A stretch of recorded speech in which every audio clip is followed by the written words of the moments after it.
Okay, satu, dua, tiga. Okay, okay. Hello, so can you please introduce yourself? Hello, my name is Andrew Tan. I'm a Malaysian Chinese. Okay, so first thing first, we're going to start with the first question. Why do you think learning a new language can be challenging for people, and what are some ways to make it easier? Okay, for me, the reason is learning a new language can be quite challenging for many reasons. The first reason is it often requires mastering a completely different set of sounds, grammar, structure, and vocabulary that can be unfamiliar. Like, for example, in Mandarin, tones are crucial. The syllables can have a different meaning depending on how it pronounced. This tonal aspect can be especially difficult for speakers of non-tonal language. To make language learning easier, I believe in the power of immersive methods. Engaging with a native speaker can significantly enhance one's understanding and pronunciation. Watching Chinese movie or listening to music actually helps to familiarize oneself with the rhythm and the flow of the language. Make Watching this Chinese movie making it easier to internalize the sound and the phrase in context. Like practicing the consistently and using language learning apps can also provide structure support and encourage daily. Okay. Okay, so we go to the second question, which is, can you share an example of a word or phrase that mean different thing in different culture, and why do you think this happened? Okay, for this question, this is a great example of the word with different meanings across culture is the phrase saving face. In Chinese culture, this concept is incredibly important as it relates to the maintaining dignity and avoiding embarrassment, both for oneself and for others. It emphasizes the value of respect and harmony in interpersonal relationships. In contrast, in many Western cultures, the idea of saving face might not be as prominent. Directness is often valued more, even if it means confronting uncomfortable truth.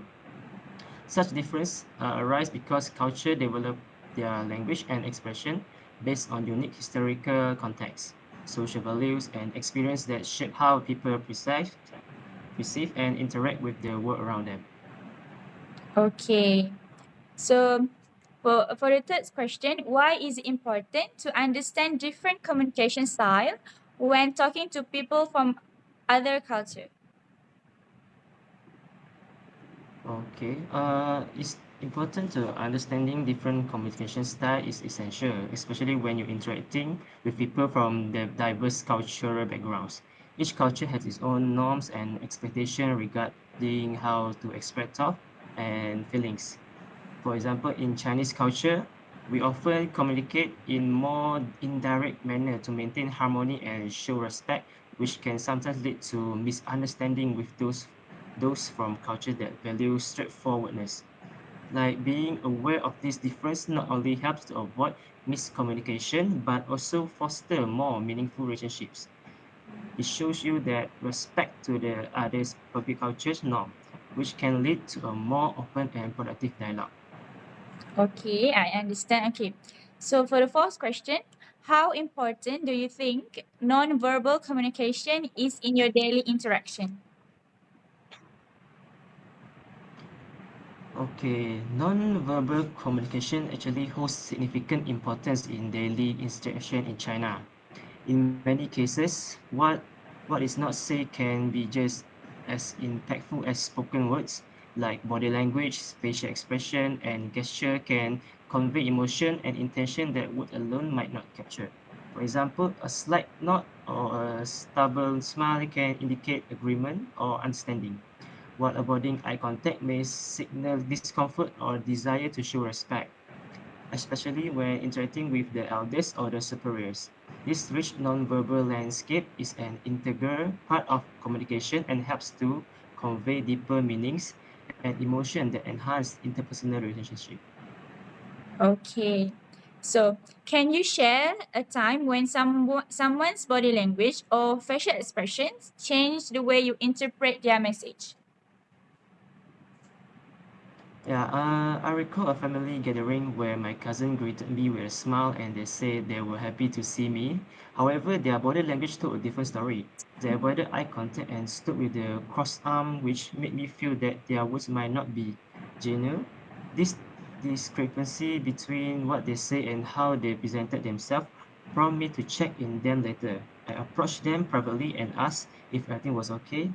This not only showed them that I care about their feelings, but also helped clear my tension that might have been building beneath the surface.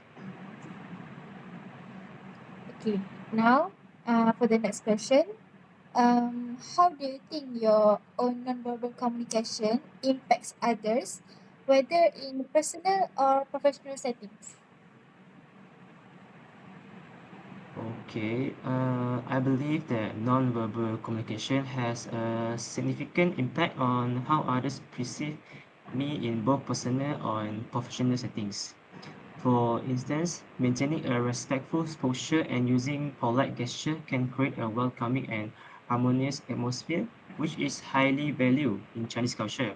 In professional context, displaying confidence through eye contact can open body language, encourage collaboration and communication. I try to be mindful of my nonverbal cue because I knew they can influence and comfort level and open of the other in conversation. Creating a positive and respectful environment is the key to fostering good relationship. Okay. Um, can you recall a recent conflict you had with someone and how did you handle? Mm, a recent conflict. I think recently I encountered a disagreement with a colleague regarding the direction of a project we are working on together. Instead of confronting them directly in a meeting, where it could lead to an uncomfortable situation, so I suggest we go for tea to discuss it privately. Actually, this indirect approach allows us to express our view in more relaxed setting, fostering a sense of mutual respect. By listening carefully to each other, we were able to articulate our concern without putting each other on the defensive. In the end, we found a compromise that satisfies both of our perspective and it strengthened our working relationship. Okay, so let's move to the next question. In your experience, how does culture influence the way people handle conflicts? Okay, so in Chinese culture, there is a strong emphasis on maintaining harmony, which often leads people to avoid open confrontation.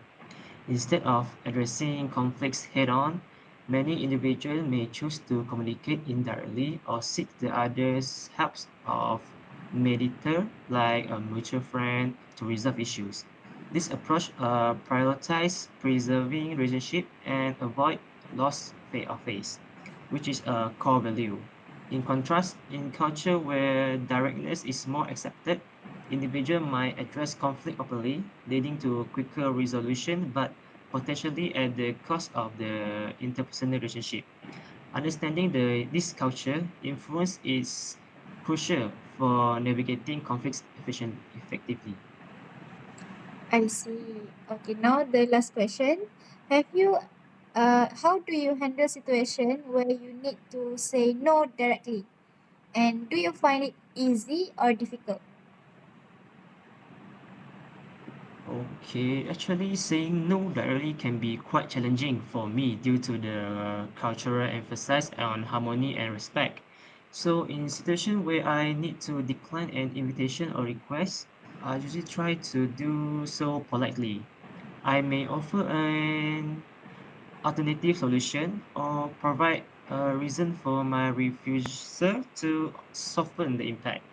For instance, if a friend invites me out and I can make it, I would say something like, "Oh, very sorry, but I have a prior commitment. Can we plan to meet another time?"